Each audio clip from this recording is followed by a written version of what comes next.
Good morning, dear students. Myself, Dr. Avnish Sharma, Associate Professor in Chemistry, MLB, Government College, Bhilwara. हम लोग spectroscopy का chapter पढ़ रहे थे जिसमें कि माइक्रो स्पेक्ट्रोस्कोपी या जिसको हम रोटेशनल स्पेक्ट्रोस्कोपी या घूर्णन स्पेक्ट्रोस्कोपी भी कहते हैं वो हम पढ़ चुके थे। और लास्ट चैप्टर में हमने जो नया स्पेक्ट्रोस्कोपी है, जो सेकंड वन आपके कोर्स में है, जब हम एनर्जी को माइक्रो से ज़्यादा बढ़ाते हैं तो वाइब्रेशनल स्पेक्ट्रोस्कोपी उसको भी शुरू कर दिया था। और मैंने बता दिया था जिस तरह की फैन एक रेगुलेटर है उसमें स्पीड होती है फर्स्ट, सेकंड, थर्ड, फोर्थ, वैसे ही ये क्वांटाइज होते हैं। तो जिस तरह रोटेशनल जो मोशन है वो क्वांटाइज है, वैसे ही जो वाइब्रेशनल मोशन होता है या जो कंपन ऊर्जा होती है वो भी क्वांटाइज होती है। उसमें भी कुछ निश्चित एनर्जी लेवल ही होते हैं जहां पर कि ट्रांजिशन पॉसिबल है, क्योंकि स्पेक्ट्रम का मतलब ही है ट्रांजिशन। ट्रांजिशन जरूरी है, ट्रांजिशन तभी होगा जबकि हमारे पास क्वांटाइज्ड लेवल होंगे। तो ये वाइब्रेशनल स्पेक्ट्रोस्कोपी जो रिलेटेड है वो वाइब्रेशनल एनर्जी लेवल से रिलेटेड है। तो हम यहाँ भी वही करेंगे जो हमने पीछे किया था। जिस तरह हमने माइक्रोवेव स्पेक्ट्रम में एनर्जी लेवल निकाले थे, अलाउड एनर्जी लेवल निकाला था, ठीक है, आपको ध्यान होगा हमने निकाला था E J equal to B J J plus one करके सेंटीमीटर इनवर्स में। इस तरह ही यहाँ पर भी हम अलाउड एनर्जी लेवल पहले निकालेंगे, फिर हम हायर जो एनर्जी लेवल है उससे जो लोअर एनर्जी लेवल जो भी आता है सिलेक्शन रूल के अकॉर्डिंग। सिलेक्शन रूल आपको बताया था कि जो सारे ट्रांजिशन होते हैं वो एक्सेप्टेड नहीं होते हैं, कुछ फॉरबिडन होते हैं। तो जो सिलेक्ट एक्सेप्टेड होते हैं उनके लिए सिलेक्शन रूल होता है, जैसे पीछे था delta J equal two plus minus one. तो ऐसे यहाँ भी एक नया क्वांटम नंबर इंट्रोड्यूस होगा, यहाँ भी अलाउड एनर्जी लेवल निकाले जाएंगे।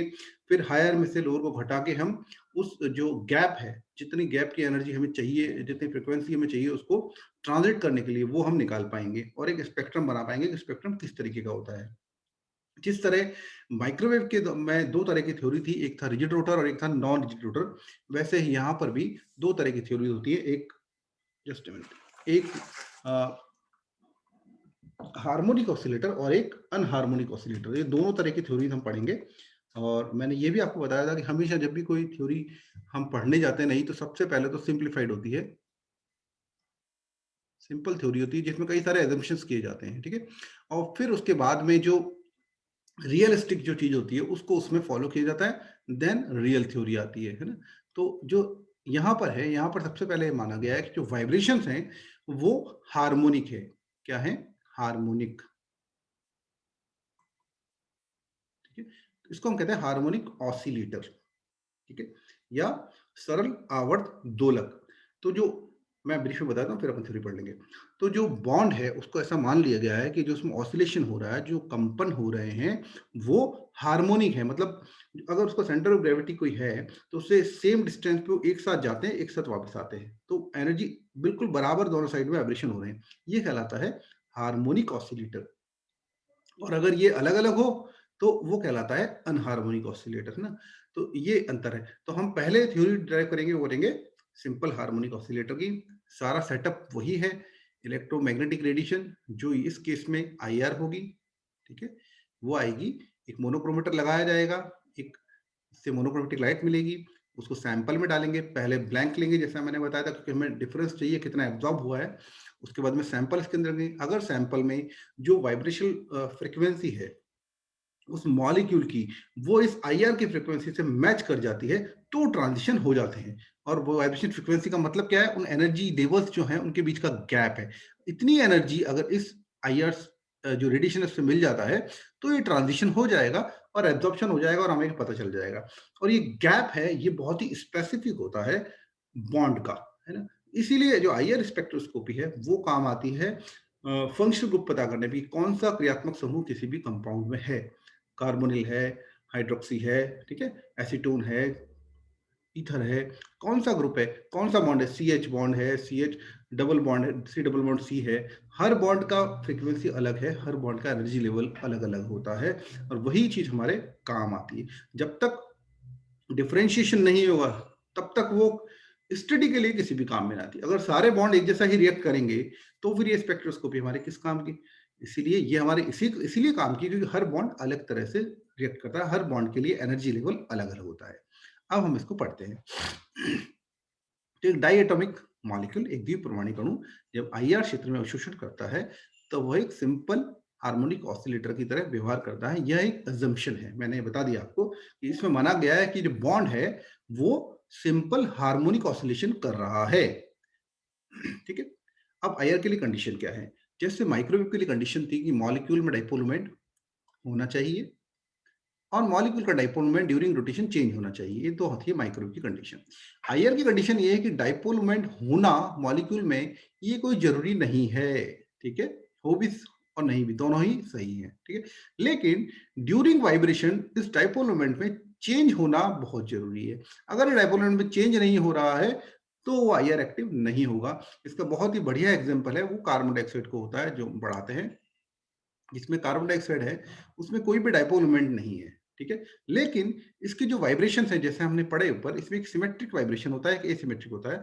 जो सिमेट्रिक वाइब्रेशन है वो तो इस तरह होता है, क्योंकि ये वेक्टर क्वांटिटी होती है dipole moment mu is equal to जो क्यू डी हम पढ़ते हैं। ठीक है, ये वेक्टर क्वांटिटी है। तो यहाँ पर क्या हुआ, दोनों बैलेंस हो जाते हैं और ये अल्टीमेटली जीरो हो जाता है, mu is equal to zero हो जाता है। तो ये वाइब्रेशन से भी ये चेंज नहीं हो रहा है। लेकिन अगर यही वाइब्रेशन अगर इस तरह हो, ठीक है, ये इस तरह हो कि ये पास आए ये दूर जाए, ये इधर आए ये इधर आए, ठीक है? ये इधर आए इधर आए, ऐसे हो अगर ये, इसको एसिमेट्रिक कहते हैं। तो क्योंकि इनमें डिस्टेंस चेंज हो रहा है और डिस्टेंस चेंज हो रहा है तो इधर का डाइपोल मोमेंट अलग होगा, इधर का अलग होगा, कैंसिल आउट नहीं हो पाएंगे और कुछ ना कुछ रिजल्टेंट डाइपोल मोमेंट ये देंगे इसका। तो जब डाइपोल मोमेंट इसमें हो जाएगा ड्यूरिंग वाइब्रेशन तो ये आईआर एक्टिव हो जाएगा। तो कार्बन डाइऑक्साइड के सारे जो वाइब्रेशंस होते हैं वो आईआर एक्टिव नहीं होते हैं, लेकिन जो एसिमेट्रिक वाइब्रेशन है वो आईआर एक्टिव होते हैं। ओके, है ना। बेंडिंग भी होते हैं, वो हम बाद में देखेंगे। ठीक है, और जैसे H2 है, सपोज हाइड्रोजन मॉलिक्यूल है, O2 है, जितने भी होमोडायटोमिक मॉलिक्यूल हैं, क्योंकि इनमें कोई डाइपोल मोमेंट चेंज नहीं है, ना इनमें डाइपोल मोमेंट है, ठीक है, इसलिए ये आईआर इनएक्टिव होते हैं। इनको हम पढ़ते हैं रमन से, वो भी आपके आगे कोर्स में। तो आईआर इनएक्टिव है, अभी के लिए हम यही जान रहे हैं। ठीक है, तो ये द्विध्रुव आवरण होना कोई जरूरी नहीं है, बल्कि कंपन के दौरान उसमें परिवर्तन होना चाहिए, है ना। तो आई थिंक ये क्लियर हो गया होगा कि कौन से मॉलिक्यूल्स आईआर स्पेक्ट्रोस्कोपी शो करते हैं। अब हम नीचे आते हैं। ये सिंपली मैंने शो किया कि एक मॉलिक्यूल बन रहा है, ठीक है, HCl का एक अणु बन रहा है जिसमें कि एक हाइड्रोजन परमाणु है, एक क्लोरीन परमाणु है। दोनों एक दूसरे के पास अनंत से आ रहे हैं। उनके बीच में कुछ अट्रैक्शन फोर्सेस लगेंगे पहले, ठीक है, उसी के कारण वो पास आ रहे हैं। तभी पास आएंगे जब अट्रैक्शन होगा। वो अट्रैक्शन कौन कौन सा होगा हम जानते ही हैं। इस न्यूक्लियस, इस इलेक्ट्रॉन के बीच में, जितने भी ए दिखाए हैं, ठीक है, ये इस इलेक्ट्रॉन इस न्यूक्लियस के बीच में, दिस इज अट्रैक्शन। और जैसे जैसे वो पास आएंगे वैसे वैसे क्या होगा, उनमें जो सेम चार्ज के जो पार्टिकल्स हैं, चाहे वो प्रोटॉन हो चाहे इलेक्ट्रॉन्स हो, वो आपस में रिपेल करेंगे। तो वो पास आने लगेंगे तो रिपल्शन शुरू हो जाएगा। ठीक है, एक एक इक्विलिब्रियम पोजीशन आएगी H और Cl के बीच में, जबकि वो अट्रैक्शन बराबर हो जाएंगे रिपल्शन के। ये जो टाइम होता है, यहाँ पर जो ये दूरी होती है इन दोनों के बीच में, उसी को हम कहते हैं बॉन्ड लेंथ। ठीक है, ये मैं पहले भी आपको पढ़ा चुका हूं, बॉन्ड लेंथ कहते हैं ना। तो ये बॉन्ड लेंथ बन गया हमारा। हम्म, अब यहाँ पर हमने क्या है, परमाणु को मान लिया एक ठोस गोले के रूप में। ये गोला है, ये चाहे Cl है, ये है हाइड्रोजन सपोज, ठीक है। और ये जो बॉन्ड है इसको मान लिया है कि ये लचीली स्प्रिंग है इस तरह। ठीक है, अब कोई स्प्रिंग अगर होती है और दो गोले लगे हुए हैं, अगर हम दोनों गोलों को इस तरह खींचेंगे तो वो क्या करेगी, वो स्प्रिंग क्या करेगी, वो स्प्रिंग एक फोर्स लगाएगी जिसे हम कहते हैं रीस्टोरिंग फोर्स या प्रत्यानयन बल, शायद हिंदी में उसको बोलते हैं। तो उसको रीस्टोरिंग फोर्स जब वो लगाएगी तो वो इन दोनों को पास खींचेगी। पर जब ये पास आ जाएंगे ज्यादा तो क्या होगा, क्योंकि स्प्रिंग ज्यादा पास आ गई है, कंप्रेस हो गई, तो वो बाहर की तरफ फोर्स लगाएगी। ठीक है, तो दोबारा ये दूर जाएंगे, फिर दोबारा ये पास आएंगे, फिर दोबारा दूर जाएंगे। तो अगर ये जितना पास आ रहा है उतना ही ये दूर जा रहा है, ये जो पास और दूर है ये दोनों सेम है दोनों तरफ, तो ये कहलाता है सिंपल हार्मोनिक ऑसिलेटर।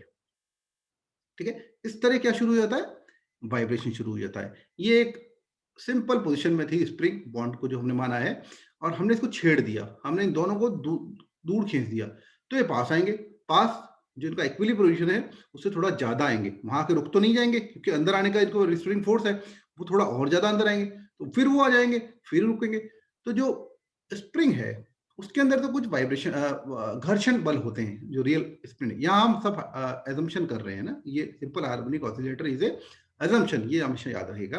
तो जो स्प्रिंग है उसमें क्योंकि कुछ वाइब्रेशन होते हैं, तो कुछ टाइम वो ऐसे वाइब्रेट करेगा और बाहर से कोई फोर्स नहीं लगेगा, तो वो जो दोलन है वो बंद हो जाएगा।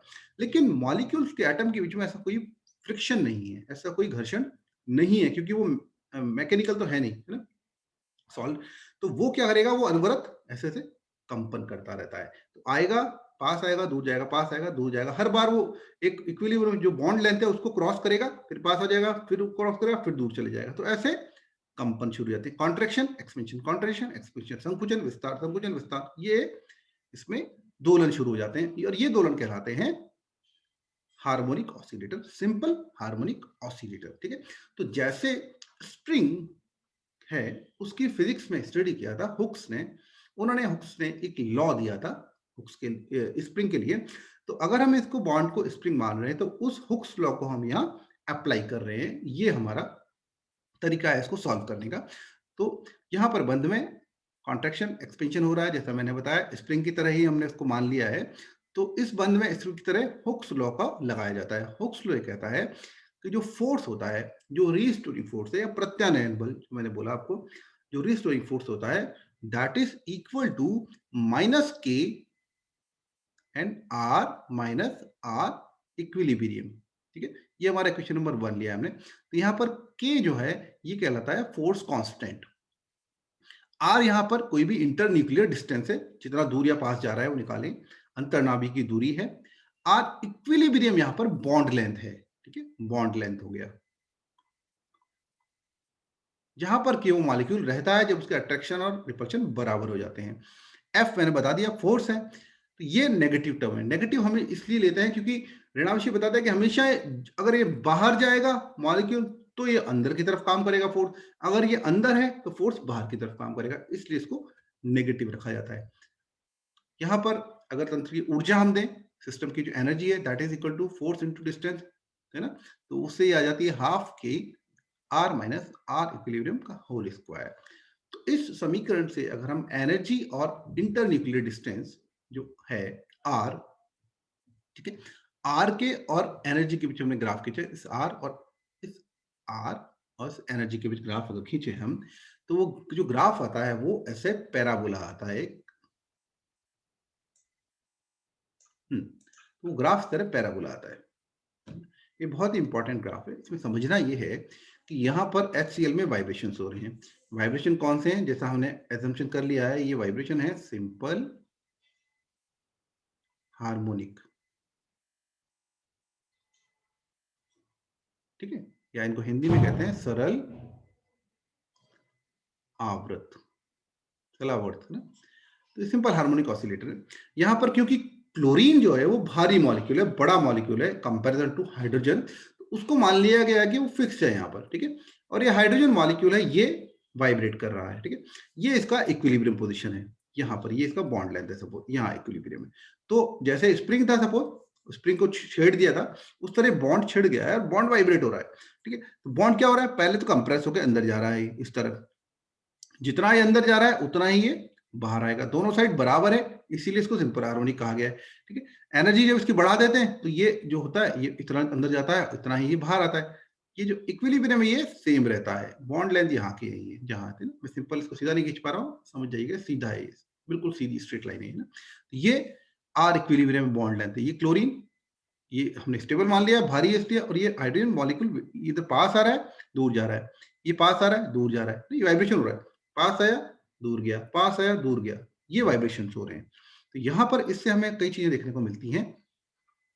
यहाँ पर मैंने बता दिया आपको, सीएल भारी है इसलिए इससे मान लिया गया है, हाइड्रोजन से पास से दूर जा रहा है, कंपन हो रहे हैं। यहाँ पर जो फ्रीक्वेंसी है उस फ्रीक्वेंसी को दिया जाता है 1/2 पाई रूट के अपॉन म्यू, जहां पर म्यू होता है वो होता है रिड्यूस मास। रिड्यूस मास हम पहले ही पढ़ चुके हैं कि mu is equal to m1 m2 upon m1 plus m2, इसको रिड्यूस मास सामान्य द्रव्यमान कहा जाता है। तो रूट के अपॉन म्यू होता है। तो जो आवृत्ति है वो डिपेंड कर रही है एक तो फोर्स कांस्टेंट पे के पर, जो हम ऊपर पढ़ चुके हैं। ठीक है, और दूसरा कि जो E1 E2 सपोज एनर्जी जो बढ़ा दी है, पंखे के अगर रेगुलेटर से हम जैसे एनर्जी बढ़ा रहे हैं, सपोज एनर्जी जो बढ़ रही है उस एनर्जी से इस फ्रीक्वेंसी पे कोई असर नहीं पड़ रहा है। दोनों एनर्जीज के लिए फ्रीक्वेंसी सेम है। उसका कारण यह है, जो फ्रीक्वेंसी है it is depend on the mass, जो कि कांस्टेंट है, और ये फोर्स कांस्टेंट है, और पाई इज कांस्टेंट। तो ये ओमेगा इसके विकृति पे डिपेंड नहीं करती है ना। तो एनर्जी दोनों एनर्जी के लिए, दोनों के लिए आवृत्ति समान होगी। क्लियर?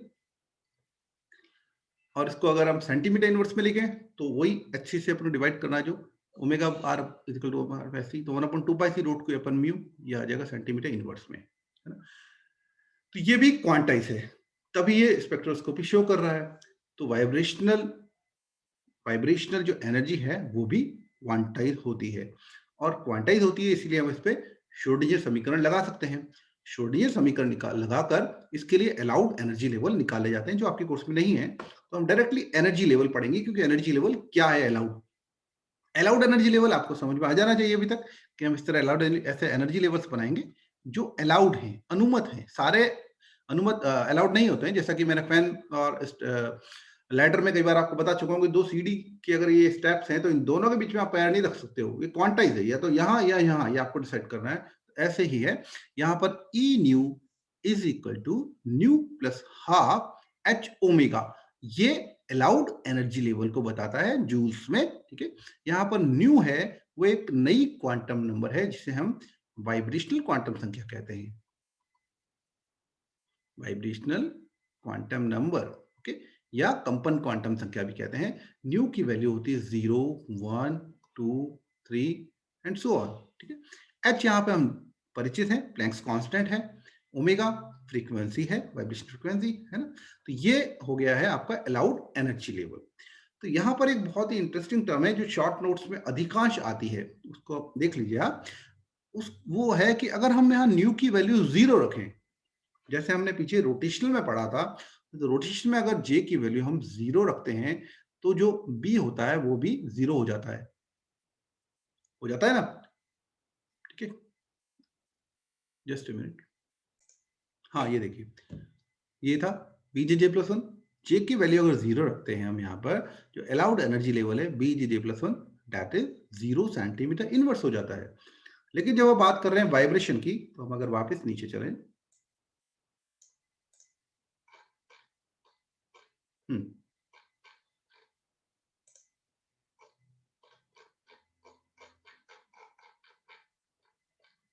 हाँ, अगर यहां पर हम न्यू इजिकल टू 0 अगर रखते हैं सपोज, तो क्या हो रहा है, ये अगर 0 हमने रख दिया यहाँ पे सपोज, तो ये क्या हो गया, half H omega. Half H omega, ये जो एनर्जी है ये कहलाती है शून्य बिंदु ऊर्जा। जब हमने वाइब्रेशन क्वांटम नंबर 0 रखा है, तो जो वाइब्रेशन का जो लोएस्ट एनर्जी लेवल है वो 0 नहीं होता है, जबकि रोटेशनल में 0 हो जाता है। ठीक है, ये अंतर है। और यही अंतर है कि जो क्वांटम मैकेनिक्स है उसमें 0 नहीं होता है, जबकि जो क्लासिकल मैकेनिक्स में उसमें हम ये मान लेते हैं कि मॉलिक्यूल अगर बिल्कुल 0 लेवल पे तो वाइब्रेट नहीं कर रहा है, जबकि क्लासिकल मैकेनिक्स में माना जाता है। पर क्वांटम मैकेनिक्स में हमेशा कंपन का न होना स्वीकार्य नहीं होता है। क्वांटम मैकेनिक्स में कंपन हमेशा होता है, चाहे मॉलिक्यूल 0 स्टेट पे भी है। ओके, ये कहलाती है 0 पॉइंट एनर्जी। ये क्वेश्चन है, व्हाट इज 0 पॉइंट एनर्जी। तो न्यू की वैल्यू 0 रखिए, हाफ एच ओमेगा जो है वो न्यूनतम कंपन स्तर, या सॉरी 0 पॉइंट एनर्जी कहलाती है। ओके, तो न्यू कंपन संख्या 0, 1, 2, 3, 4 मैंने बता ही दिया। इसको सेंटीमीटर इनवर्स में अगर चेंज करना है तो एनर्जी जो ऊपर थी हमारी उसको एच सी से बस डिवाइड करना है, जो मैं हम पहले इसको देख चुके हैं। यहाँ नहीं आएगा, सॉरी, यहाँ आएगा। ठीक है, h c is the velocity of light हो गया, और एच यहाँ प्लैंक्स कांस्टेंट है, इसे डिवाइड कर दिया तो न्यू प्लस हाफ ओमेगा बार, ये सेंटीमीटर इनवर्स, ये आ जाता है सेंटीमीटर इनवर्स में। ओके, ये हमने इसका स्पेक्ट्रम निकाला है। ठीक है, अब इसको आप देखिए ध्यान से। हाँ, ये स्पेक्ट्रम है इसका। स्पेक्ट्रम में कुछ नहीं है, बहुत ही सिंपल है, फॉर्मूला हमें पता है, न्यू प्लस हाफ ओमेगा बार सेंटीमीटर इनवर्स। ठीक है, अब न्यू की वैल्यू रखते जाना है और हमें स्पेक्ट्रल लाइंस पता चलती जाएंगी। क्या क्या है, न्यू इजिकल टू 0 यहाँ रखा तो हाफ ओमेगा बार ऑसिलेशन ये आ गया। ठीक है, न्यू इजिकल टू 1 तो क्या आ गया, 1 3/2 हो गया।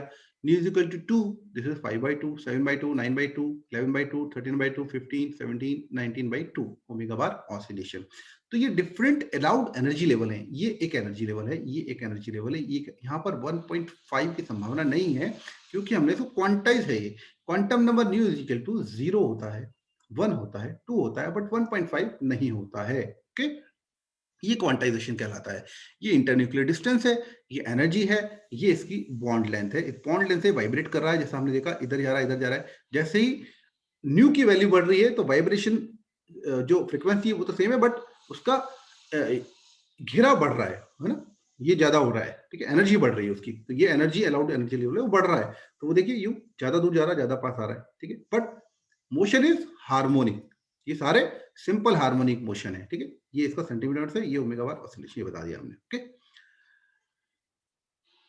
तो आज हम यहीं तक करेंगे। हमने आज पढ़ा कि कैसे अलाउड एनर्जी लेवल निकाला हमने वाइब्रेशन के लिए, वाइब्रेशनल स्पेक्ट्रोस्कोपी के लिए क्या कंडीशंस है वाइब्रेशनल स्पेक्ट्रोस्कोपी के लिए, उसको हमने देखा। 0 पॉइंट एनर्जी, उसको हमने जाना, बहुत ही इंपॉर्टेंट टर्म है, बार बार कह रहा हूँ, ठीक है। ये फॉर्मूला जो रोटेशनल स्पेक्ट्रोस्कोपी था, बीजे प्लस 1 सेंटीमीटर इनवर्स, उसको याद रखना है। नाउ अब वाइब्रेशनल फ्रीक्वेंसी एनर्जी के लिए न्यू प्लस हाफ ओमेगा बार सेंटीमीटर इनवर्स, ये हमें याद रखना है क्योंकि इससे हमारा स्पेक्ट्रम सॉल्व हो जाएगा। ये अगर याद है तो हम स्पेक्ट्रम इजीली बता सकते हैं। सिंपल हार्मोनिक ऑसिलेटर है, वो हमने आज कर लिया। नेक्स्ट क्लास में हम एन हार्मोनिक ऑसिलेटर को पढ़ेंगे। Thank you, thanks for watching me.